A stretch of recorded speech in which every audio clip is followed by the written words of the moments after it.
ಕರ್ನಾಟಕ ರಾಜ್ಯದ ಹವಾಮಾನ ಮುನ್ಸೂಚನೆ. ನಾನು CS ಪಾಟೀಲ್, ವಿಜ್ಞಾನಿ, ಹವಾಮಾನ ಕೇಂದ್ರ, ಬೆಂಗಳೂರು. ನಾನು ಮುಂದಿನ 7 ದಿನಗಳವರೆಗೆ ಕರ್ನಾಟಕ ರಾಜ್ಯದ ಹವಾಮಾನ ಮುನ್ಸೂಚನೆಯನ್ನು ಸಂಕ್ಷಿಪ್ತವಾಗಿ ವಿವರಿಸುತ್ತೇನೆ.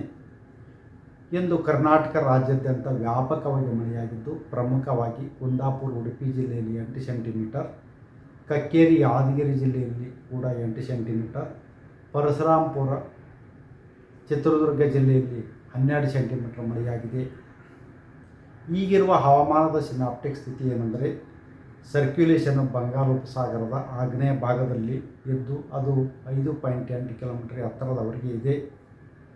ಇದರ ಪ್ರಭಾವದಿಂದ ಕರಾವಳಿ, ಉತ್ತರ ಹಾಗೂ ದಕ್ಷಿಣ ಒಳನಾಡಿನಲ್ಲಿ ಜೂನ್ 9ರಿಂದ ಜೂನ್ 15ರವರೆಗೆ ವ್ಯಾಪಕವಾಗಿ ಮಳೆಯಾಗುವ ಹೆಚ್ಚಿನ ಸಾಧ್ಯತೆ ಇದ್ದು, ಜೂನ್ 12ರಿಂದ ಕರ್ನಾಟಕ ರಾಜ್ಯಾದ್ಯಂತ ಮಳೆಯ ವಿಂಗಡಣೆ ಹಾಗೂ ತೀವ್ರತೆ ಅಧಿಕವಾಗುವ ಹೆಚ್ಚಿನ ಸಾಧ್ಯತೆ ಇದೆ. ಮಳೆಯ ಸಮೇತ ಗುಡುಗು ಮಿಂಚಿನಿಂದ ಕೂಡಿದ್ದು, ಅದರ ಜೊತೆಗೆ ಗಾಳಿಯ ವೇಗ ಪ್ರತಿ ಗಂಟೆಗೆ 40ರಿಂದ 50 ಕಿಲೋಮೀಟರ್ ಇರುವ ಹೆಚ್ಚಿನ ಸಾಧ್ಯತೆ ಇದೆ.